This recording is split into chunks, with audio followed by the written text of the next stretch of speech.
সংবাদ সবাইকে স্বাগত জানাচ্ছি। আমি ফিরোজ তোহা। শুরুতেই সংবাদ শিরোনাম জানিয়ে দেব এই মুহূর্তে হাতে পাওয়া সর্বশেষ গুরুত্বপূর্ণ আপডেট আন্তর্জাতিক সংবাদ। শুরুতেই থাকছে মালয়েশিয়ায় কোনো ইসরায়েলিকে পাওয়া গেলেই বহিষ্কার।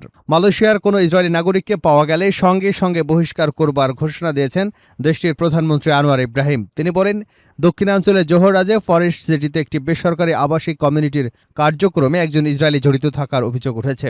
এ বিষয়ে সংশ্লিষ্ট কর্তৃপক্ষ তদন্ত করছে। অভিযোগ সত্য প্রমাণিত হলে সরকার কোনো ছাড় দেবে না।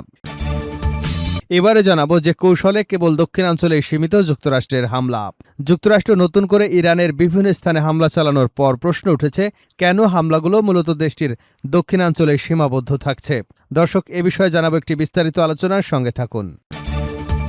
জানাবো চরম অজনপ্রিয় ইরান যুদ্ধ থেকে বেরিয়ে আসতে মরিয়া ডোনাল্ড ট্রাম্প। মার্কিন যুক্তরাষ্ট্র টানা পঞ্চম দিনের মতো ইরানের অভ্যন্তরে হামলা চালিয়েছে। মার্কিন সেন্ট্রাল কমান্ড জানিয়েছে, হরমুজ প্রণালীতে ইরানের সামরিক নিয়ন্ত্রণ এবং আন্তর্জাতিক জলপথে বাণিজ্যিক জাহাজ চলাচলে বাধা সৃষ্টির অপচেষ্টার সঙ্গে যুক্ত লক্ষ্যবস্তুতে মূলত এই নতুন দফার হামলা চালানো হয়েছে। এদিকে দেশীয় প্রযুক্তিতে তৈরি রাডার স্যাটেলাইট রাদ-1 উন্মোচন করবে ইরান। ইরানের মহাকাশ কর্মসূচিতে নতুন অধ্যায়ের সূচনা হতে যাচ্ছে। দেশটির প্রথম সম্পূর্ণ দেশীয় প্রযুক্তিতে নির্মিত রাডার স্যাটেলাইট রাদ-1 শিগগিরই আনুষ্ঠানিকভাবে উন্মোচন করা হবে বলে জানিয়েছেন ইরান স্পেস এজেন্সির প্রধান, তথ্য ও যোগাযোগ প্রযুক্তি মন্ত্রণালয়ের উপমন্ত্রী হাসান সালারিয়ে। জানিয়ে দেব, যুক্তরাষ্ট্রের সঙ্গে অস্তিত্ব রক্ষার যুদ্ধে লিপ্ত ইরান গালিবাফ। যুক্তরাষ্ট্রের সঙ্গে ইরানের চলমান সংঘাতকে একটি অস্তিত্ব রক্ষার যুদ্ধ হিসেবে আখ্যায়িত করেছেন ইরানের পার্লামেন্ট স্পিকার মোহাম্মদ বাঘের গালিবাফ। এ যুদ্ধ মোকাবেলা এবং যুক্তরাষ্ট্রের সঙ্গে যে কোনো ধরনের আলোচনার ক্ষেত্রে দলমতের ঊর্ধ্বে উঠে একটি নির্দলীয় বা অরাজনৈতিক পন্থা অবলম্বনের জোর আহ্বান জানিয়েছেন তিনি। এবং সর্বশেষ জানাবো, সৌদি আরবের কাছে $1.96 বিলিয়ন অস্ত্র বিক্রির সম্ভাব্য অনুমোদন দিল যুক্তরাষ্ট্র। সৌদি আরবের কাছে $1.96 বিলিয়ন মার্কিন মূল্যের অ্যাডভান্স প্রিসিশন কিল ওয়েপন সিস্টেমস বিক্রির সম্ভাব্য অনুমোদন দিয়েছে যুক্তরাষ্ট্রের সরকার। যুক্তরাষ্ট্রের পররাষ্ট্র দপ্তর বুধবার এমনটাই জানিয়েছে। এতক্ষণ শুনছিলেন সংবাদ শিরোনাম, এবার থাকছে বিস্তারিত। দর্শক, অনুরোধ থাকবে এই ভিডিওতে একটি লাইক দিন, কমেন্টস করে জানিয়ে দিন এই ভিডিওটি আপনি কোন জেলা থেকে দেখছেন এবং শুনছেন। মালয়েশিয়ায় কোনো ইসরায়েলিকে পাওয়া গেলেই বহিষ্কার। মালয়েশিয়ায় কোনো ইসরায়েলি নাগরিককে পাওয়া গেলে সঙ্গে সঙ্গে তাকে বহিষ্কার করার ঘোষণা দিয়েছেন দেশটির প্রধানমন্ত্রী আনোয়ার ইব্রাহিম। তিনি বলেন, দক্ষিণাঞ্চলের জোহর রাজ্যে ফরেস্ট সিটিতে একটি বেসরকারি আবাসিক কমিউনিটির কার্যক্রমে একজন ইসরায়েলি জড়িত থাকার অভিযোগ উঠেছে। এ বিষয়ে সংশ্লিষ্ট কর্তৃপক্ষ তদন্ত করছে। অভিযোগ সত্য প্রমাণিত হলে সরকার কোনো ছাড় দেবে না। তিনি বলেন, যদি আমরা কোনো ইসরায়েলিকে খুঁজে পাই তাহলে সঙ্গে সঙ্গে তাকে দেশ থেকে বের করে দেব, কারণ আমরা ইসরায়েলকে রাষ্ট্র হিসেবে স্বীকৃতি দেই না। মালয়েশিয়ার সংবাদ মাধ্যম ফ্রি মালয়েশিয়া টুডের প্রতিবেদন অনুযায়ী প্রধানমন্ত্রী আনোয়ার ইব্রাহিম বলেন, সংশ্লিষ্ট কর্তৃপক্ষ এই অভিযোগগুলো তদন্ত করছে এবং এগুলো সত্য প্রমাণিত হলে সরকার কোনো আপোষ করবে না।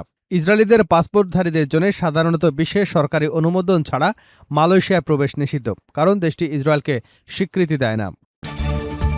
ইরানের যে কৌশলে কেবল দক্ষিণাঞ্চলে সীমিত যুক্তরাষ্ট্রের হামলা।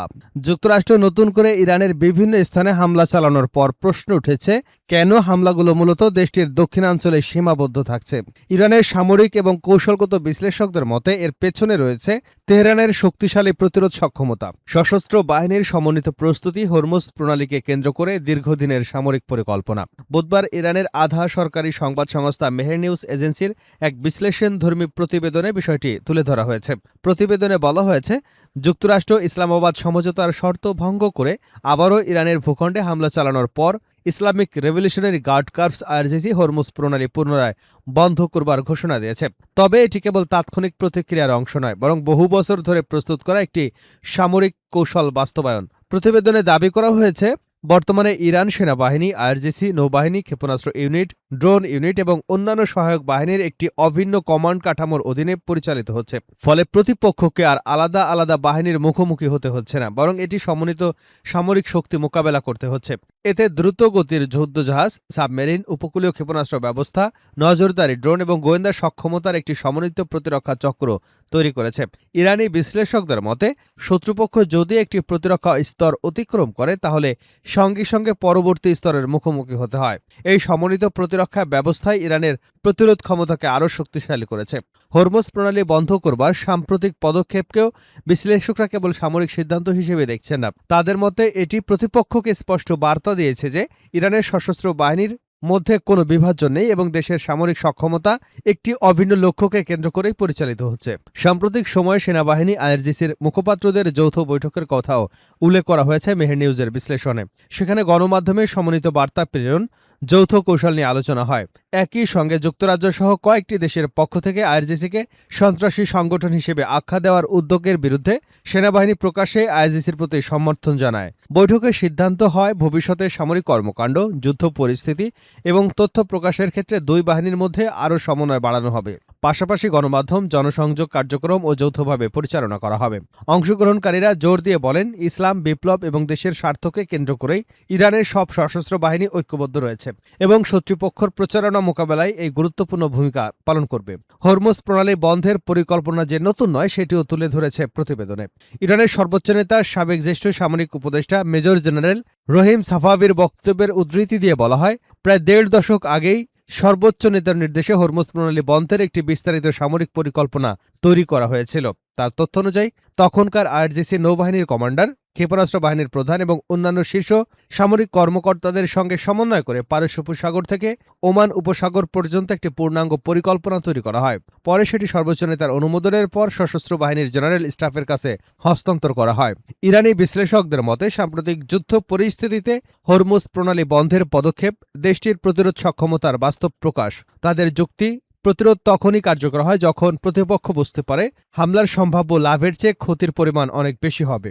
আর এই উপলব্ধি তৈরি করতেই সামরিক শক্তির ঐক্যবদ্ধ প্রদর্শন গুরুত্বপূর্ণ ভূমিকা রাখছে। প্রতিবেদনে আরও উল্লেখ করা হয়েছে, বিশ্বের অনেক দেশেই সামরিক হুমকি কেবল ঘোষণার মধ্যেই সীমাবদ্ধ থাকে, কিন্তু ইরান হরমুজ প্রণালী বন্ধ করে দেখিয়েছে প্রয়োজন হলে ঘোষিত হুমকি বাস্তবায়নে রাজনৈতিক এবং সামরিক সক্ষমতাও তাদের রয়েছে। এর মাধ্যমে প্রতিপক্ষের কৌশলগত হিসাবও বদলে যাচ্ছে বলে দাবি করা হয়েছে। মেহের নিউজের প্রতিবেদনে অন্যতম গুরুত্বপূর্ণ অংশে প্রশ্ন তোলা হয়েছে, যদি যুক্তরাষ্ট্র ইসলামাবাদ সমঝোতা ভেঙে আবার হামলা চালিয়ে থাকে তাহলে তারা কেন তেহরান বা দেশের অন্যান্য গুরুত্বপূর্ণ শহরে বড় ধরনের হামলা চালাচ্ছে না। ইরানি বিশ্লেষকদের উত্তর, যুক্তরাষ্ট্র জানে সংঘাতের পরিধি বাড়ালে তারা এমন এক যুদ্ধে জড়িয়ে পড়বে যেখান থেকে সহজে বের হওয়া সম্ভব হবে না।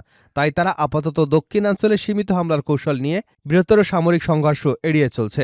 প্রতিবেদনে আরও দাবি করা হয়েছে, সাম্প্রতিক ২ দফা যুদ্ধে যুক্তরাষ্ট্র ইসরায়েলের অন্যতম লক্ষ্য ছিল ইরানের সামরিক ক্ষেপণাস্ত্র সক্ষমতা ধ্বংস করা, কিন্তু বাস্তবে ইরানের প্রতিরক্ষা শিল্পের উৎপাদন থেমে যায়নি, বরং দেশীয় প্রযুক্তির উপর নির্ভর করে নতুন সামরিক সক্ষমতা তৈরির কাজ অব্যাহত রেখেছে বলে দাবি করেছে তেহরান। বিশ্লেষকদের মতে ইরানের সমন্বিত সামরিক কাঠামো এখন এমন এক প্রতিরোধ দেওয়াল তৈরি করেছে যা প্রতিপক্ষকে কৌশল বদলাতে বাধ্য করছে। তাদের দাবি, যখন প্রতিপক্ষ উপলব্ধি করে যে একটি ঐক্যবদ্ধ সুসংগঠিত সামরিক শক্তির বিরুদ্ধে দ্রুত বিজয় অর্জন সম্ভব নয়, তখন সংঘাতের পরিবর্তে পিছু হটা ছাড়া অন্য কোনো কার্যকর বিকল্প তার সামনে থাকে না। চরম অজনপ্রিয় ইরান যুদ্ধ থেকে বেরিয়ে আসতে মরিয়া ডোনাল্ড ট্রাম্প। মার্কিন যুক্তরাষ্ট্র টানা ৫ম দিনের মতো ইরানের অভ্যন্তরে হামলা চালিয়েছে। মার্কিন সেন্ট্রাল কমান্ড জানিয়েছে, হরমুজ প্রণালীতে ইরানের সামরিক নিয়ন্ত্রণ এবং আন্তর্জাতিক জলপথে বাণিজ্যিক জাহাজ চলাচলে বাধা সৃষ্টির অপচেষ্টার সঙ্গে যুক্ত লক্ষ্যবস্তুতেই মূলত এই নতুন দফার হামলা চালানো হয়েছে। তবে চলমান এই সামরিক সংঘাতের মাঝেই চরম অজনপ্রিয় এই যুদ্ধ থেকে বেরিয়ে আসার একটি সম্মানজনক পথ খুঁজছেন ডোনাল্ড ট্রাম্প। মার্কিন প্রেসিডেন্ট ট্রাম্প সুস্পষ্টভাবে জানিয়েছেন যে ইরানের উপর এই সামরিক হামলা অব্যাহত থাকবে। তবে একই সঙ্গে তিনি এ দাবিও করেছেন যে ইরানের পক্ষ থেকে মার্কিন কর্মকর্তাদের সাথে বৈঠকের জন্য অনুরোধ জানানো হয়েছে। সাম্প্রতিক এই তীব্র সহিংসতার পরও ট্রাম্প যে কোনো মূল্যে আলোচনার পথটি খোলা রাখতে চাইছেন, তা তার এই বক্তব্যে অনেকটা স্পষ্ট হয়ে উঠেছে।